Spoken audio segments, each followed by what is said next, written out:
দেখেন আমরা সিম্পলি বলি যে বিপি সমান সমান কি কার্ডিয়াক আউটপুট গুণন পেরিফেরাল রেজিস্ট্যান্স, তাই না? স্ট্রোক ভলিউম গুণন হার্ট রেট গুণন পেরিফেরাল রেজিস্ট্যান্স। যেভাবেই হোক আপনার বিপি বৃদ্ধির সাথে এই তিনটা জিনিসই জড়িত। বংশগত কারণে হোক, ধূমপানের কারণে হোক, অতিরিক্ত মানসিক প্রেশারের কারণে হোক, যাই হোক ওগুলো কি করবে, ওই কারণগুলো এই তিনটার যে কোনো একটাকে কি করবে, প্রভাবিত করবে।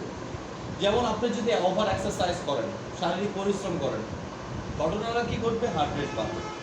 তাহলে হার্ট রেট বাড়লে কি হবে, বিপি বাড়বে। ঠিক আছে, আপনার যদি কিডনি রিলেটেড প্রবলেম হয়, ঘটনা কি করবে, স্ট্রোক ভলিউম বাড়বে, বিপি বাড়বে।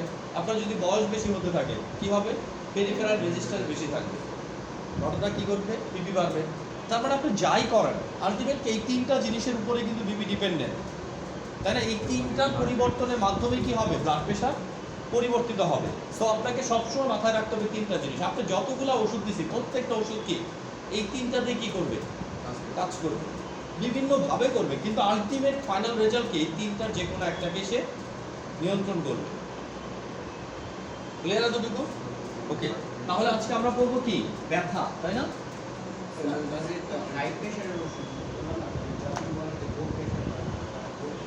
এই সিম্পল তথ্যটা বুঝতেছেন না? কার্ডিয়াক আউটপুট স্ট্রোক ভলিউম গুণন হার্ট রেট গুণন পেরিফেরাল রেজিস্ট্যান্স, এগুলো বাড়লে বিপি বাড়ে, যদি এগুলো কমে বিপি কমবে। তাহলে আপনি সহজভাবে স্ট্রোক ভলিউমটা তো যে কোনো সময় বাড়ানো যায়। 2 গ্লাস পানি খান, একটু লবণ দিয়ে পানি খান, তাহলে কি হবে, বিপি বেড়ে যাবে।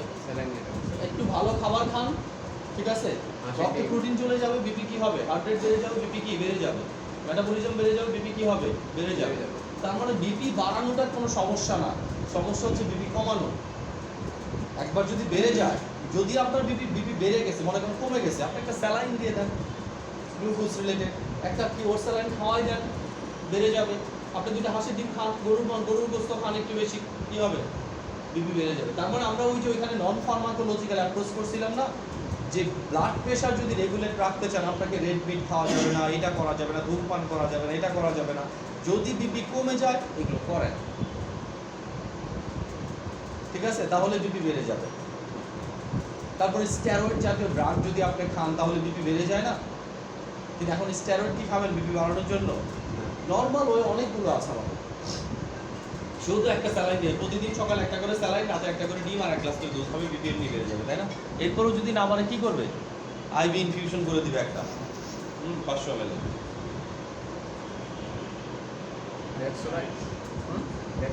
ডিএনএস দিবে। আচ্ছা, তাহলে আজকে আমরা পড়বো কি, পেইন। ঠিক আছে, আমাদের আজকে মূল বিষয়বস্তু হচ্ছে দেহ থেকে ব্যথা দূর করা। কিন্তু আলটিমেট পৃথিবী থেকে এমন একটা রোগ, যদি এই রোগটা আমরা দূর করতে পারতাম, ঠিক আছে, তাহলে পৃথিবীতে আপনি একমাত্র ডাক্তার হইতেন, যে ডাক্তারের লাইন কোনোদিন কি করতো না। কারণ চারদিকে যত সমস্যা, প্রত্যেক সমস্যার কি জায়গা একটা, পেইন, পেইন আর পেইন। কোমরে ব্যথা, হাঁটুতে ব্যথা, দাঁতে ব্যথা, মাথায় ব্যথা, শরীরে ব্যথা, মনে ব্যথা, সব জায়গায় শুধু ব্যথা। ঠিক আছে, তার মানে ফুল পৃথিবীটা কি পেইনফুল, তাই না? বলি না পেইনফুল লাইফ, তার মানে পুরো জীবনটাই কি ব্যথা। এখন কথা হচ্ছে এই ব্যথাগুলোর মধ্যে থেকে কিছু কিছু ব্যথা আছে যে ব্যথাগুলা কি দূর করা সম্ভব, এবং কিছু নির্দিষ্ট ওয়েতেই দূর করা সম্ভব। তাহলে প্রথমে আমরা বুঝি যে ব্যথা যে আমরা বলি, এই ব্যথার অস্তিত্বটা আসলে কোথায়। তাহলে প্রথমে আমাকে জানতে হবে কি, ব্যথার অস্তিত্ব কোথায়।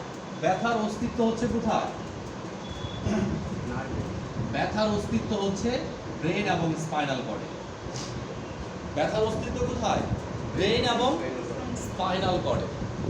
ঠিক আছে, এই ব্যথার অনুভূতিটা আমাদের কি থ্যালামাস, আমরা ওখানে পড়ছিলাম, তাই না? ব্যথার থ্যালামাস ব্যথার অনুভূতিটাকে কি করে, নিয়ন্ত্রণ করতেছে। তাহলে আমরা দেখতেছি ব্রেন এবং স্পাইনাল কর্ডে কি ব্যথার অনুভূতির সাথে সরাসরি রিলেটেড। ঠিক আছে, এখন বুঝেন, তার মানে কি যত সমস্যা এখানে, যত সমস্যা কি এইখানে। কারণ এইখানে যদি অনুভূতিটা না আসে, এটা যদি ফিল না করে, তাই তো আপনি ব্যথা পান না।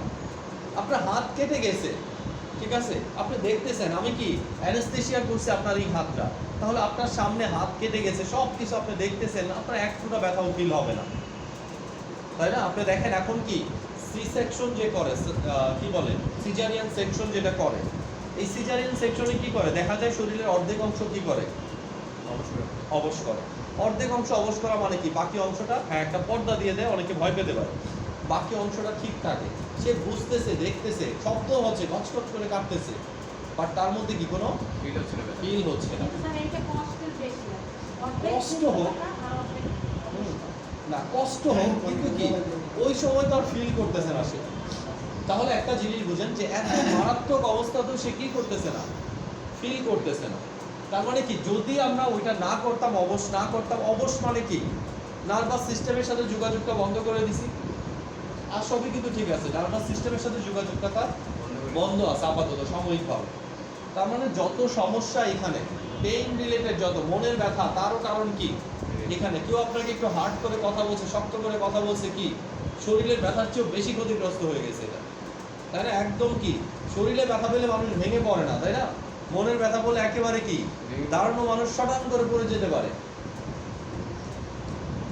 ঠিক আছে? মনের ব্যথা হলে কি মানুষ কিন্তু চিল্লায় না, শরীরে ব্যথা হলে কি হয়, চিল্লায়, তাই না? ব্যথার চোটে কি ছটফট করতে থাকে। ওকে, তার মানে কি ব্যথা যেখানেই থাকুক, আলটিমেট আমাদের লেভেল থেকে আমরা ব্যথা দুইটা জিনিসকে শুধু বুঝবো, ঠিক আছে? একটা হচ্ছে কি যে ব্যথা ব্রেন ব্যথাটার অনুভূতি বোঝায়, বাট ব্যথাটা তৈরি হচ্ছে কোথায়, ব্রেনে কিন্তু তৈরি হচ্ছে না, ব্রেন শুধু উপলব্ধি করতেছে, অনুভব করতেছে। ব্যথাটা তৈরি হচ্ছে কোথায়, পেরিফেরিতে। দেখেন যদি আপনি ব্রেনে সার্জারি করেন তাহলে আপনার কিন্তু কোনো অ্যানেস্থেশিয়ার দরকার হয় না, ঠিক আছে? কারণ ব্রেন কি নিজের ব্যথা বোঝার মতো পর্যাপ্ত অবস্থা তার নাই, সে অন্যের ব্যথা বুঝতে পারে, বাট নিজেকে কেটে টুকরা টুকরা করলে সেই ব্যথা বোঝার মতো অবস্থা নেই, নষ্ট হয়ে যাবে, মরে যাবে, কিন্তু ব্যথা বুঝবে না, ঠিক আছে? সেই জন্য নিউরো সার্জনদের কি ব্রেনে অ্যানেস্থেশিয়া করার কোনো দরকার হয় না, কারণ কি ব্রেন থেকে নার্ভ আসে, কিন্তু ব্রেন থেকে ব্রেনে কি যাওয়ার কোনো উপায় নেই। অনেক সময় দরকার হয় না, ব্রেন টিউমার অপারেশন করতেছে, ঠিক আছে, অপারেশন করতে দরকার হয় না, ঠিক আছে? কারণ নিউরো সার্জন হলো কেন, যদি না বাঁচতে তাহলে নিউরো সার্জারির কোনো দরকারই নেই। ওকে, এবার আসেন আমরা ব্রেন পর্যন্ত যাচ্ছি না, যেহেতু ব্রেন একটা পটেনশিয়াল জিনিস, ওর কাজে ফিল করা, ও ফিল করবে। তাহলে আমরা যদি ব্যথার থেকে বাঁচতে চাই আমাদেরকে দুইটা কাজ করতে হবে। এক নম্বর কাজ কি, যে কারণে ব্যথা তৈরি হচ্ছে সেই কারণটাকে দূর করতে হবে। আরেকটা কারণ কি, যে আপাতত ব্যথার অনুভূতিটা কি ব্রেনে আমরা পৌঁছাতে দিব না, তাহলে ব্রেনে যদি আমরা পৌঁছাতে না দিই ব্যথার অনুভূতি থাকবে না, ব্যথা আমরা পাবো না। আরেকটা হচ্ছে কি, যে কারণে ব্যথা হচ্ছে সেই কারণটাকে আমরা কি করে দিব, দূর করে দিব, তাহলে দুইটা কারণে ব্যথা বন্ধ হয়ে যেতে পারে। ওকে, তাহলে আমরা ফার্স্টে আসি, ব্যথা তৈরি হওয়ার মূল কারণ কোথায় আসতেছে,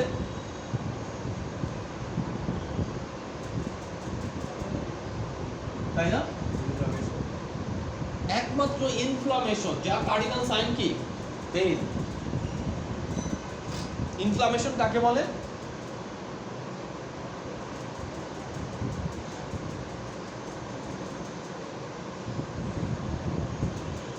ইনফ্লামেশন কাকে বলে ম্যাডাম বলেন, আপনার তো অবশ্যই পারা উচিত।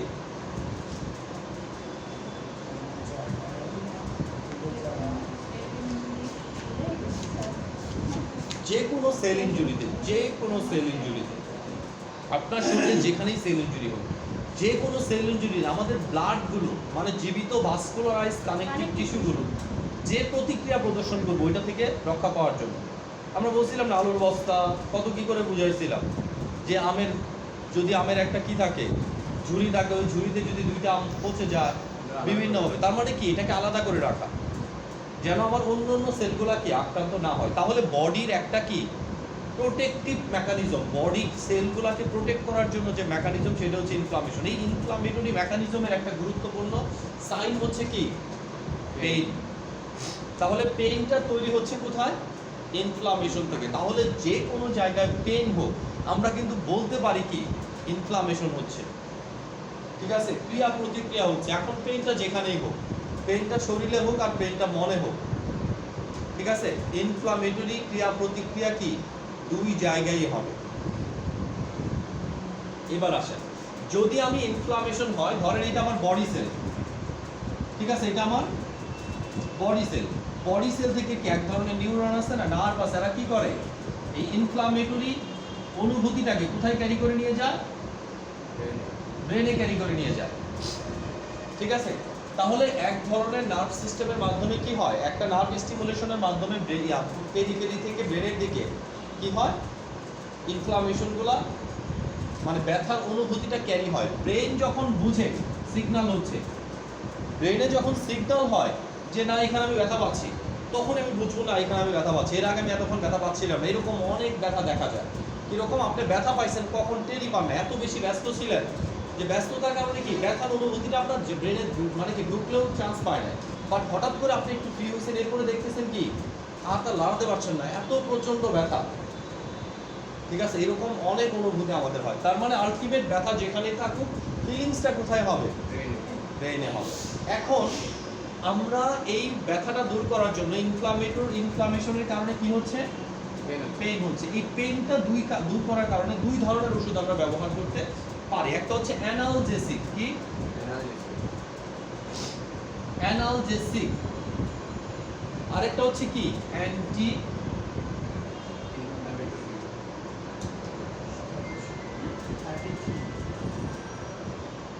তাহলে একটা হচ্ছে কি অ্যানালজেসিক, আরেকটা হচ্ছে কি অ্যান্টি ইনফ্লামেটরি। এই দুইটা জিনিস ক্লিয়ার কিনা যে আমাদের ইনফ্লামেশনের কারণে পেইন তৈরি হয়, এই পেইনটা দূর করার কারণে দূর করার জন্য আমরা দুই ধরনের ড্রাগ ব্যবহার করে থাকি। এক ধরনের ড্রাগকে আমরা কি বলি? অ্যানালজেসিক। আরেক ধরনের ড্রাগকে আমরা কি বলি? Anti inflammatory. ওকে,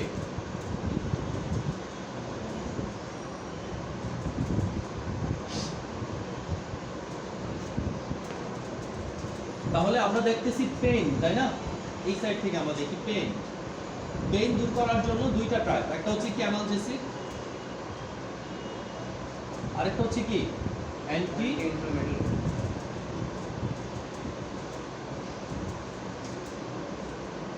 ইনফ্লামেটরি।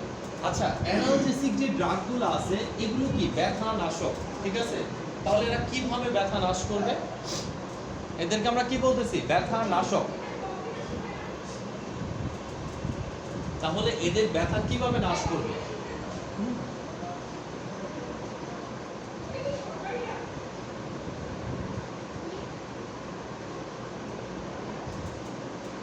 দেখেন, এটা এই সেলে যদি আমার ব্যথা হয়ে থাকে তাহলে এই সেল থেকে স্টিমুলেশনটা আমার ব্রেন পর্যন্ত যাবে, তাই না?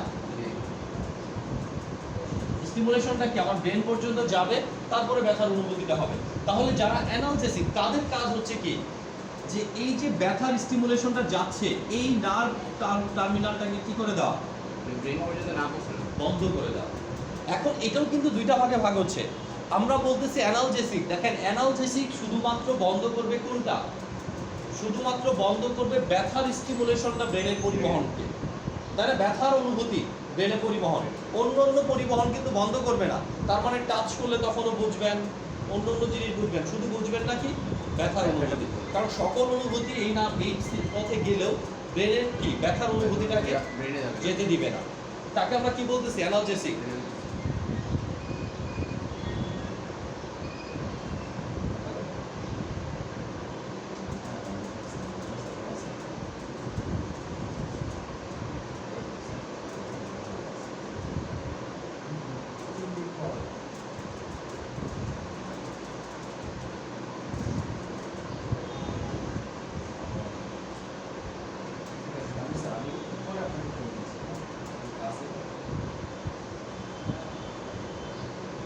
এইটুকু ক্লিয়ার কিনা? অ্যানালজেসিক, অ্যান্টি ইনফ্লামেটরি, ঠিক আছে? তাহলে অ্যানালজেসিক এবং অ্যান্টি ইনফ্লামেটরি। অ্যানালজেসিকের কাজটা আমরা বলতেছি একভাবে যে অ্যানালজেসিকের কাজ হচ্ছে কি এখানে যে ইনফ্লামেশন হয়েছে এই ইনফ্লামেশনটা নিয়ে তার কোনো মাথা ব্যথা নাই। তার মাথা ব্যথা কি? শুধুমাত্র ব্যথার অনুভূতিটা যেন ব্রেনে না পৌঁছে। যেহেতু এটা নার্ভের উপর কাজ করতেছে, এই জাতীয় ড্রাগগুলোর একটা বড় ধরনের সাইড ইফেক্ট কি থাকবে? যে এই জাতীয় ড্রাগগুলো কি করবে? ডিপেন্ডেন্সি, উইথড্রয়াল ইফেক্ট দিবে, ডিপেন্ডেন্সি গ্রো করবে। মানে এই জাতীয় ড্রাগ যদি আপনি বারবার নিতে থাকেন আপনার ভিতরে কি এটা নেওয়ার একটা হ্যাবিট চলে আসবে। ঠিক আছে, এই টাইপের ড্রাগ কাদেরকে বলতেছি? অপয়েড অ্যানালজেসিকগুলোকে, যেমন মরফিন, প্যাথেটিন। এগুলো যদি আপনি বেশি দিন নেন কি হবে? যেহেতু এরা নার্ভের উপর কাজ করতেছে, শরীরের ভিতরে কি একটা ডিপেন্ডেন্সি গ্রো করবে যে এটা না হলে ভালো লাগতেছে না, এটা না হলে শরীরে কি অন্য ধরনের ফিলিংস হচ্ছে, অন্যরকম অনুভূতি হচ্ছে। এই টাইপের ফিলিংস হবে। এরা কি করবে, ব্যথার অনুভূতিটা বেড়ে যেতে দিবে না, মানে ব্যথার অনুভূতি আপনি বুঝবেন না, বাট ব্যথা কিন্তু এরা ভালো করবে না। ব্যথা জায়গা, এটা বাদ দিলে আবারও কি ব্যথার অনুভূতি থেকেই যাবে। তাহলে অ্যানালজেসিকের কাজ হচ্ছে কি, ব্যথার অনুভূতিটাকে বেড়ে যাওয়া, বাধা দেওয়া। আরেকটা হচ্ছে অ্যান্টি ইনফ্লামেটরি। তাহলে অ্যান্টি ইনফ্লামেটরি ড্রাগগুলোকে আমরা আবার ভাগ করতে পারি কয়টা ভাগে, দুইটা ভাগে। একটা হচ্ছে স্টেরয়েড অ্যান্টি ইনফ্লামেটরি ড্রাগ, আরেকটা হচ্ছে কি নন স্টেরয়েড অ্যান্টি ইনফ্লামেটরি ড্রাগ। তাহলে এক ধরনের অ্যান্টি ইনফ্লামেটরি ড্রাগ হবে স্টেরয়েড ক্যাটাগরি, আরেক ধরনের অ্যান্টি ইনফ্লামেটরি ড্রাগ হবে কি নন স্টেরয়েড ক্যাটাগরি। ঠিক আছে, তাহলে নন স্টেরয়েড ক্যাটাগরির যে ড্রাগগুলো আছে, স্টেরয়েডগুলো তো ম্যাক্সিমামই হরমোন রিলেটেড, তাই না? আমাদের শরীরে ম্যাক্সিমামই হরমোন রিলেটেড, ঠিক আছে? প্রেডনিসোলন, মিথাইলপ্রেডনিসোলন, ডেক্সামিথাসোন সবই কিন্তু অ্যান্টি ইনফ্লামেটরি ইফেক্ট আছে। তাহলে হরমোনগুলো যেগুলো স্টেরয়েড হরমোন ম্যাক্সিমামেরই কি আছে, অ্যান্টি ইনফ্লামেটরি ইফেক্ট আছে। তাহলে ইনফ্লামেশনের জন্য কি তাকে আমরা ব্যবহার করতে পারি। এরপরে আসেন এনএসএআইডি। এই এনএসএআইডি গ্রুপের যে ড্রাগগুলো আছে, এই ড্রাগগুলোর ক্ষেত্রে কি করতেছি আমরা, এটা দুই প্রকার, একটা হচ্ছে সিলেক্টিভ,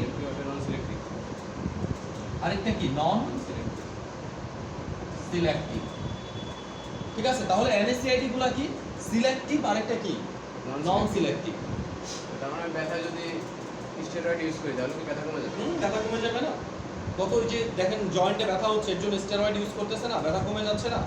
ঠিক আছে, তারপরে আপনার ব্রঙ্কাইটিস হইছে, ব্রঙ্কাইটিস হলে স্টেরয়েড ইউজ করতেছে না, ব্যথা কমে যাচ্ছে না, বা ব্রঙ্কালের যে সমস্যাগুলো ছিল এগুলো কমে যাচ্ছে না। স্টেরয়েড তো শুধু দেখেন ইনফ্লামেশনের কার্ডিনাল সাইন কি শুধুমাত্র ব্যথা, সোয়েলিং হওয়া, এগুলো স্টেরয়েড দিলে কি সোয়েলিং কমে যায় না?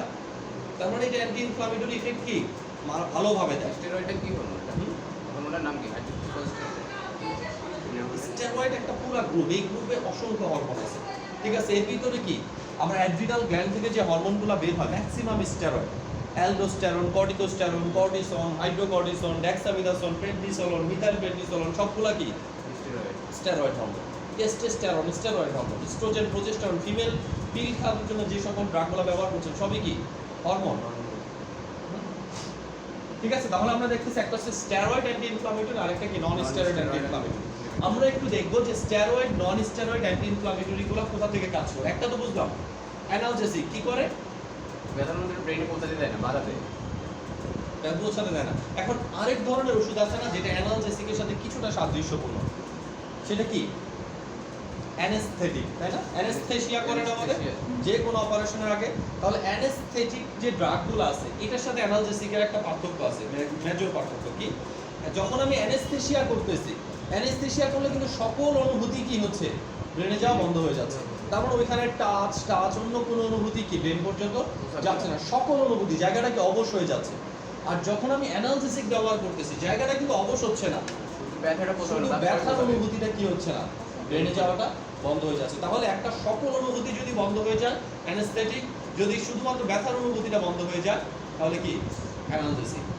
ঠিক আছে, আর অ্যান্টি ইনফ্লামেটরিটা ইনফ্লামেশন কমায় দিবে। এখন ইনফ্লামেশন যদি কমে যায় ব্যথা কি বাড়বে, ব্যথা কমে যাবে। তাহলে ব্যথা ভালো করে কিন্তু কি এনএসএআইডি, অ্যানালজেসিক গুলা কি করবে না, ব্যথা ভালো করবে না। সেজন্য অ্যানালজেসিক আর অ্যান্টি ইনফ্লামেটরি সিভিয়ার পেনের ক্ষেত্রে একত্রে দেওয়া হয়। কেন একত্রে দেওয়া হয়? প্রচন্ড হাত ভেঙে গেছে, প্রচন্ড ব্যথা, তো এই ব্যথার জন্য আমরা কি অ্যানালজেসিক এবং এনএসএআইডি একসাথে দিতে পারি, মানে অ্যান্টি ইনফ্লামেটরি। কেন? কারণ অ্যানালজেসিক দেওয়ার কারণে তীব্র ব্যথার অনুভূতিটা কি এখন থাকবে না। আবার ওই সময় যদি আমি অ্যান্টি ইনফ্লামেটরি ব্যবহার করি ইনফ্লামেশনটা কি কমে আসবে। কয়েকদিন পরে আমার অ্যানালজেসিকটা ব্যবহার না করলেও চলবে, খুব মানে না করলেও চলবে। কেন? ইনফ্লামেশনটা কি হয়েছে, অলরেডি কমে গেছে, তখন ব্যথার অনুভূতিটা আমার সহনীয় মাত্রা চলে আসে।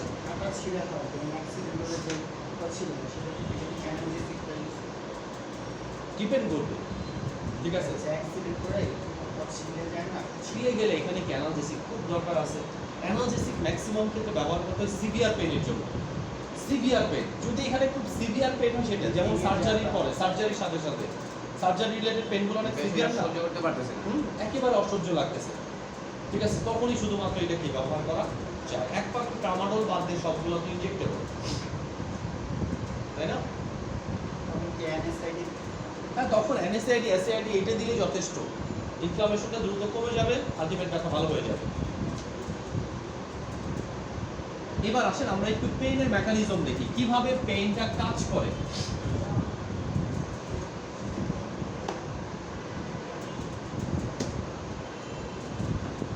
ওকে, আপনারা বইটা বের করেন, ওইখানে মেকানিজমের দিকে যান।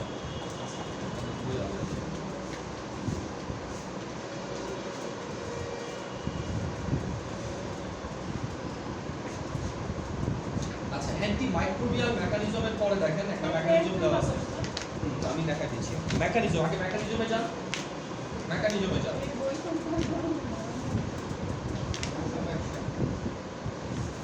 মোড অফ অ্যাকশনে যেতে বলছি।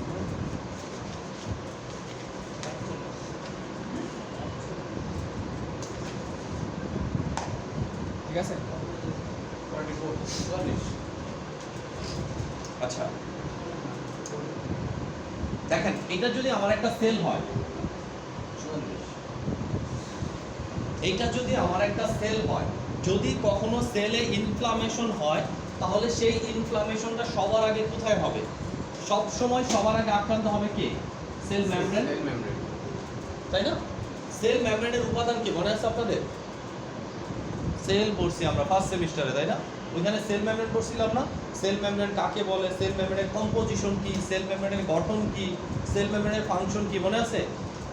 ম্যাডাম বলেন তো, সেল মেমব্রেনের কম্পোজিশন কি?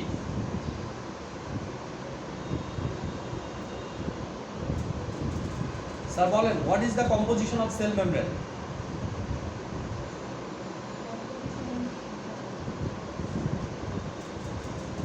সেল মেমব্রেনের কম্পোজিশন আমরা কি করেছিলাম? এটা যদি সেল মেমব্রেন হয় তিনটা জিনিস, এক নাম্বার প্রোটিন থাকবে, লিপিড প্রোটিন এটা ঠিক আছে, দুই নাম্বার কি থাকবে? লিপিড থাকবে, লিপিডের আবার কি তিনটা থাকে তাই না? ফসফোলিপিড, ফসফোলিপিড কোলেস্টেরল, আরেকটা কি আদার লিপিড, তাই না? Other lipid। আদার লিপিডের মধ্যে যা ইচ্ছা তাই থাক, ট্রাইগ্লিসারাইড থাক, এলডিএ, এলডিএইচ, তারপর কি এইচডিএল, এলডিএল এগুলো থাকতে পারে। তিন নম্বর কি বলছিলাম? কার্বোহাইড্রেট। এই জিনিসগুলো দিয়ে কি আমাদের এই সেল মেমব্রেনটা তৈরি। ওকে, এই সেল মেমব্রেনের একটা উপাদান হচ্ছে ফসফোলিপিড। ঠিক আছে, যখনই আমার কোনো আঘাত বা কোনো ইনফ্লামেশনের কারণে কি হয়ে যায়, ইনফ্লামেশনের কারণে যখনই আমার মেমব্রেন, সেল মেমব্রেন রাপচার্ড হয়ে যায়, ভেঙে যায়, তখন কি হয়? ফসফোলিপিডটা কি হয়ে যায়? ব্রেকডাউন হয়ে যায়। কিসের মাধ্যমে? আমাদের শরীরে একটা এনজাইম আছে, নাম হচ্ছে ফসফোলাইপেজ। কি নাম? ফসফোলাইপিড। এনজাইমটার নাম হচ্ছে, আচ্ছা আমরা একটু দেখি, মেমব্রেন ডিসরাপ্টেড, ডিসরাপ্টের কারণে কি হচ্ছে? ফসফোলিপিডগুলো কি হচ্ছে? ভেঙে যাচ্ছে।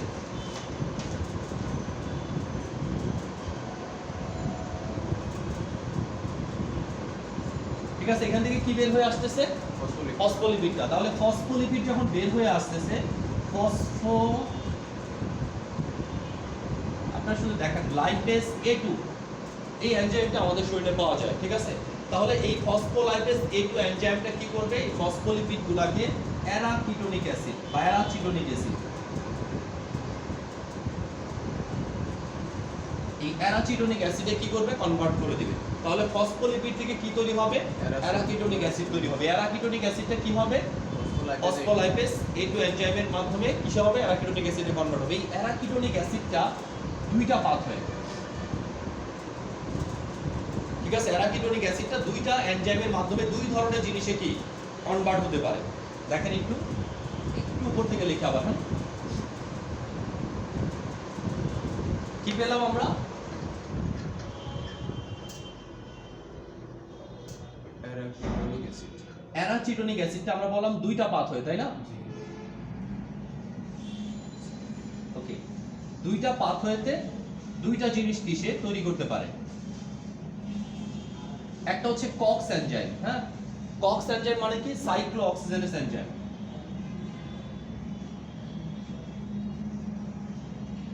ওকে, সাইক্লোঅক্সিজেনেস এনজাইমের মাধ্যমে একটা জিনিস ফর্ম করতে পারে, আরেকটা কি? লিপোঅক্সিজেনেস।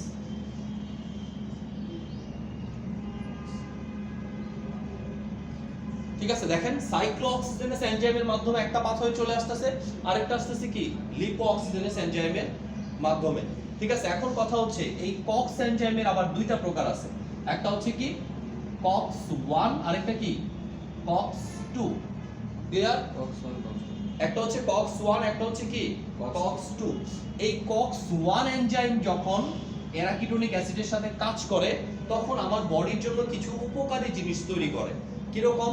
মিউকোসাল প্রোটেক্টিং প্রোস্টাগ্ল্যান্ডিন তৈরি হতে পারে, কিডনি ফ্রেন্ডলি প্রোস্টাগ্ল্যান্ডিন তৈরি হতে পারে, অ্যান্টিপ্লাটিলেট প্রোস্টাগ্ল্যান্ডিন কি বা উপাদানগুলো তৈরি হতে পারে। ঠিক আছে, তাহলে এইগুলো জিনিসটা কি আমার শরীরের জন্য উপকারী। প্লাটিলেট ফাংশন বৃদ্ধি করে, অ্যাকচুয়ালি কি প্লাটিলেট ফাংশনটা বৃদ্ধি করে। এখন কথা হচ্ছে যে এই যে উপকারী জিনিসগুলো তৈরি করলো, আবার কি এটা কিসের মাধ্যমে? কক্স 1 এর মাধ্যমে। ক্লিয়ার? এরপর আরেকটা আছে কি কক্স 2 মানে সাইক্লোঅক্সিজেনেস এনজাইম 2। এটার মাধ্যমে তৈরি করে কি কিছু প্রোস্টাগ্ল্যান্ডিন। ঠিক আছে, কিছু প্রোস্টাগ্ল্যান্ডিন তৈরি করবে। আচ্ছা, প্রোস্টাগ্ল্যান্ডিনগুলো যদি কঠিন লাগে আমি বলি, কিছু কেমিক্যাল তৈরি করবে, যে কেমিক্যালগুলো কি তৈরি করবে? Inflammation, pain. ঠিক আছে, তাহলে ইনফ্লামেশন এবং পেইন তৈরি হচ্ছে কি কার মাধ্যমে? কক্স 2 এর মাধ্যমে। ঠিক আছে, তাহলে কক্স 2 এনজাইম যদি এখানে কাজ করে ইনফ্লামেশন তৈরি হবে, পেইন তৈরি হবে। কক্স 1 যদি কাজ করে মিউকোসাল প্রোটেক্ট মানে মিউকাস লেয়ারকে প্রোটেক্ট দেওয়ার মতো প্রোস্টাগ্ল্যান্ডিন, তারপর কিডনি ফ্রেন্ডলি কিছু প্রোস্টাগ্ল্যান্ডিন তৈরি হবে, অ্যান্টিপ্লাটিলেট কিছু প্রোস্টাগ্ল্যান্ডিন কি তৈরি হবে আমাদের শরীরের জন্য উপকারী যেগুলো। হ্যাঁ, যেগুলো উপকারী। আর এই পাশেরটা কি? এটা তৈরি হলে ব্যথা হবে আর ইনফ্লামেশন হবে। হ্যাঁ, ক্ষতিকর। কারণ এই পাশেরটা হচ্ছে ক্ষতিকর, এই পাশেরটা হচ্ছে উপকারী। আর লিপোঅক্সিজেনেস এনজাইমের মাধ্যমে যে জিনিসগুলো তৈরি হবে এগুলা কি ব্রঙ্কোস্পাজম হবে। কি হবে? ব্রঙ্কোস্পাজম হবে। লিউকোট্রাইন রিসেপ্টরের মাধ্যমে এখানে কি ব্রঙ্কোস্পাজম হবে। ঠিক আছে, এখন বুঝেন যে অ্যারাকিডোনিক অ্যাসিডটা আসছে কোথা থেকে? ফসফোলিপিড থেকে, তাই না?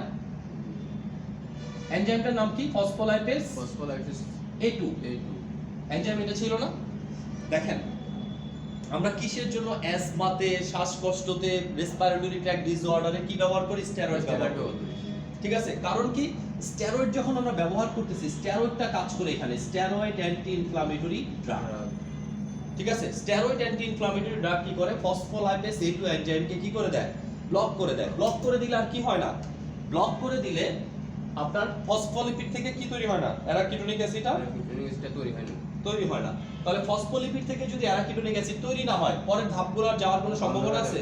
তাহলে আর ইনফ্লামেশনও কমে যাবে, ব্রঙ্কোস্পাজমও কি কমে যাবে, তাই না? তাহলে ব্রঙ্কাসটা আগের তুলনায় কি হবে? কমবে, ভালো থাকবে। ঠিক আছে, ওকে, এই পর্যন্ত বুঝলাম। এখন আমার মনে করেন আমি স্টেরয়েড ব্যবহার করি নাই, ঠিক আছে, ব্যথার জন্য আমরা NSAID ব্যবহার করছি। কি? NSAID। ঠিক আছে, একটা হচ্ছে সিলেক্টিভ, একটা কি নন সিলেক্টিভ। তাহলে নন সিলেক্টিভ NSAID যদি আমি ব্যবহার করি, as for example diclofenac, ketorolac, naproxen, ibuprofen, তাই না? এই টাইপের ওষুধগুলো যদি আমি ব্যবহার করি নন সিলেক্টিভ মানে এর কোনো সিলেক্টিভিটি নাই, এরা কি করে? কক্স 1 এর পথকেও বন্ধ করে, কক্স 2 এর পথকেও কি করে? বন্ধ করে। এখন কক্স 2 এর পথ যখন বন্ধ হয়ে যাচ্ছে তখন কি হয়ে যাচ্ছে? আস্তে আস্তে ইনফ্লামেশন কমে যাচ্ছে, পেইন কি হচ্ছে? কমে যাচ্ছে। গরম লাগছে অনেক না? ঠিক আছে, পেইনও কমে যাচ্ছে, ইনফ্লামেশনও কি হচ্ছে? কমে যাচ্ছে। আর কক্স 1 বন্ধ হয়ে যাওয়ার কারণে কি হচ্ছে?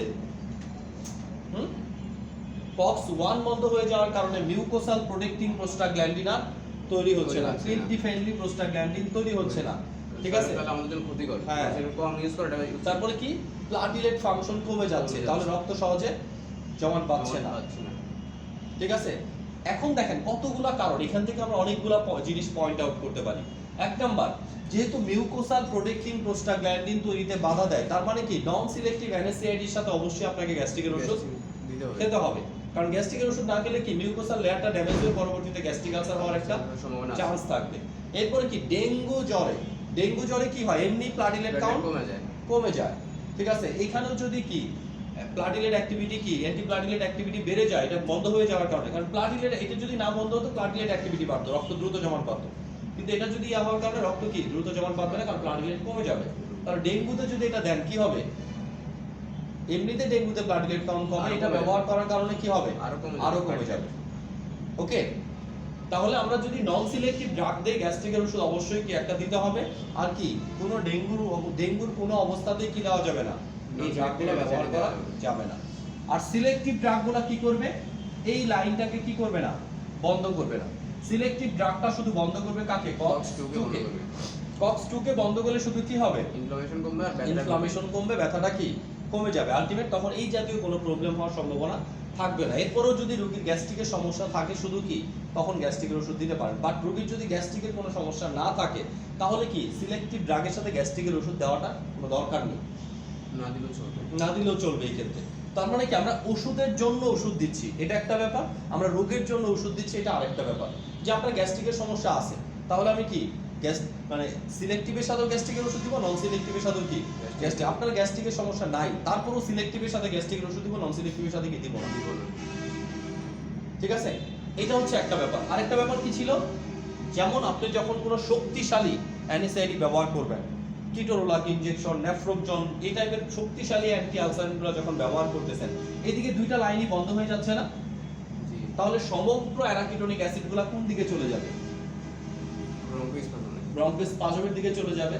ঠিক আছে, তাহলে যাদের অ্যাজমার রোগী, ঠিক আছে, শক্তিশালী অ্যান্টি ওই ইনফ্লামেটরি ড্রাগ ব্যবহার করতেছি, কিন্তু রোগী যদি অ্যাজমার হয় সেই ক্ষেত্রে অবশ্যই আপনাকে কি, অ্যাজমা রোগীর অ্যাজমার সমস্যা কি হবে, আগের তুলনায় বেড়ে যাবে। সেই ক্ষেত্রে আপনাকে মনে রাখতে হবে কি, যে অ্যাজমা রোগীকে তখন মন্টিলোকাস দিয়ে, এই ব্যথার সমস্যা থেকে বাঁচানোর জন্য মন্টিলোকাস দিয়ে কি চিকিৎসার আন্ডারে নিয়ে আসতে হবে। তাহলে ব্যথার ওষুধের কারণে, শক্তিশালী ব্যথার ওষুধের কারণেও কি অ্যাজমার সমস্যা বেড়ে যেতে পারে, কারণ ব্রঙ্কোস্পাজম বাড়লে স্বাভাবিকভাবে শ্বাসকষ্ট কি হবে, আগের তুলনায় বেড়ে যাবে। ওকে, তখন আমার কি মন্টিলোকাস দিয়ে চিকিৎসা করতে হবে, অথবা কি একেবারে এসএআইডি দিয়ে কি চিকিৎসা করতে হবে, পুরো প্রসেসটাকে বন্ধ রাখতে হবে। ঠিক আছে, দেখেন এসএআইডি অনেক উপকারী, বাট কি এটা শরীরে হরমোন না, সব জায়গার উপরে কি বিভিন্ন ধরনের ইফেক্ট আছে। তার মানে এটা ব্যবহার করলে কি ইফেক্টও হবে, সাথে কি সাইড ইফেক্টও বেশি হবে। আর এই ড্রাগগুলোতে এই এনজাইমসের আর কোথাও কি কাজ করবে না।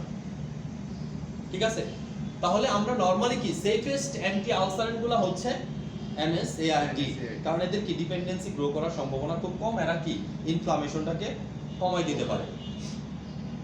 ঠিক আছে, তাহলে এই ইয়াগুলো করলাম। এখন এগুলো ছাড়াও, এই জিনিসগুলো ছাড়াও আরো অনেকগুলা ব্যথার ওষুধ আছে, যে ব্যথার ওষুধগুলোকে আমরা কিসের জন্য দিচ্ছি, ব্যথার জন্য না, ব্যথার কারণের জন্য।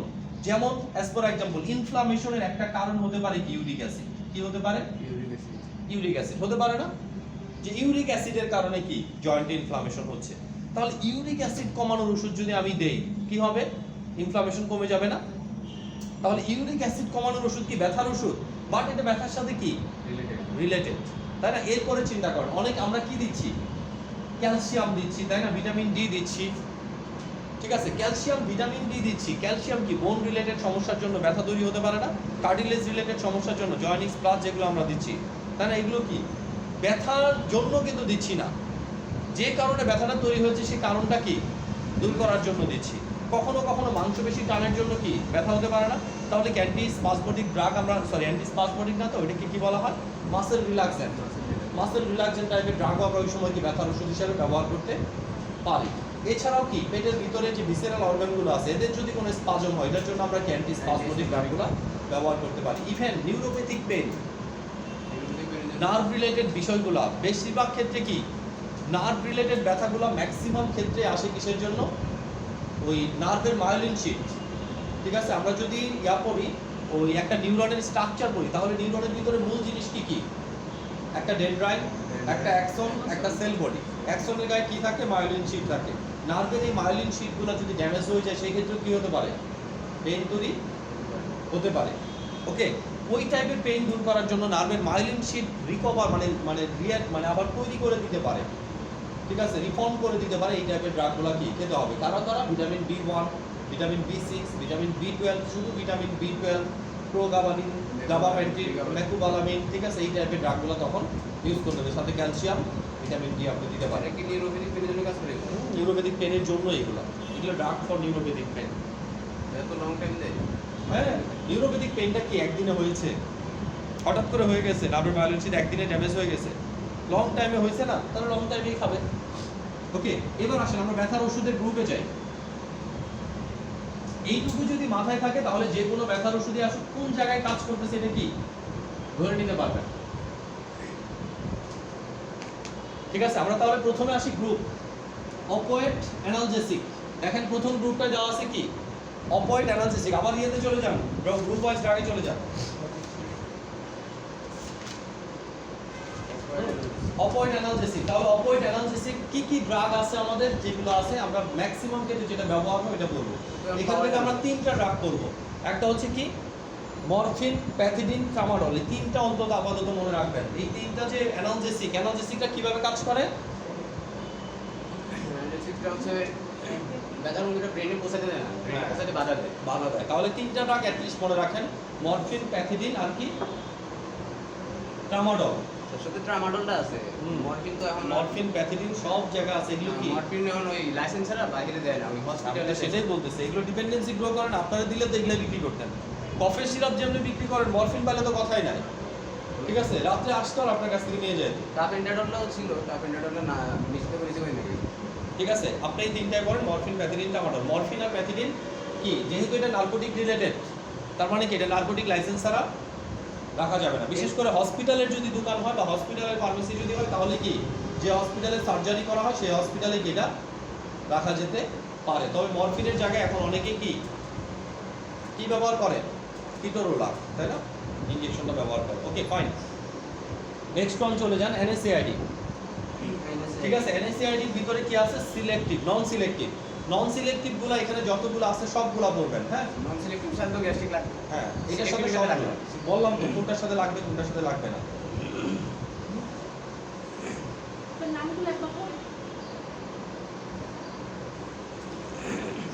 Aceclofenac, aceclofenac, diclofenac, aspirin, ibuprofen, dexibuprofen, ketoprofen, dexketoprofen, indomethacin, mefenamic acid, tolfenamic acid, piroxicam, tenoxicam, ট্যানোক্সিকামটা যোগ করেন। আরেকটা হচ্ছে কি ফিনাইল বিউটাজন, ন্যাফ্রোক্সেন, কিটোরোলাক, ট্যানোক্সিকাম। এই প্রত্যেকটা ড্রাগকে আমরা কি বলি? নন সিলেক্টিভ। এদের সাথে অবশ্যই কি গ্যাস্ট্রিকের ওষুধ দেওয়া লাগবে। সেটা তো হচ্ছে Canoxicum। 1 বন্ধ করে 2 বন্ধ করে, হ্যাঁ। এটা হচ্ছে নন selective.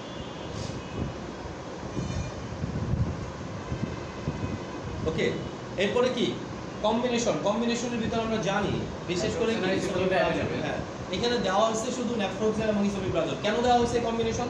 Y naproxen use to with esomeprazole? আর এটা হচ্ছে নন সিলেক্টিভ, এটার সাথে সিল হ্যাঁ, না দিলে সিল আপনাকে বাইরে বলতে যাবে। হবে কি যে এটা শর্ট কোশ্চেনের মধ্যে কিন্তু যে ন্যাফ্রোক্সেন হচ্ছে নন সিলেক্টিভ অ্যানেসিয়াইড, এরা মিউকোসাল প্রোটেক্টিং প্রোস্টাগ্ল্যান্ডিন তৈরিতে বাধা দেয়। সো কি এদের সাথে কি ব্যবহার করা হয়? অ্যান্টি আলসারেন্ট ইউজ করতে হবে, অ্যালসারেন্ট ইউজ করতে। গ্যাস্ট্রিক আলসার হওয়ার সম্ভাবনা থাকে। জি, নেক্সট ওয়ানে চলে যান, সিলেক্টিভ। একটাই বড় পোর্শনটাও পাওয়া যায় স্যার, হুম? মিশ্র পোর্শনটা পাওয়া যায়। এটা কি ব্যথা জন্য? দাম তো বেশি, 16 টাকা পিস করে। ওকে, সিলেক্টিভ ড্রাগগুলো দেখেন, সিলেক্টিভ ড্রাগের ভিতর কি কি আছে? সিলেক্টিভ ড্রাগের ভিতর কি সেলোকক্সি, প্রফিকক্সি, ভ্যালডিকক্সি,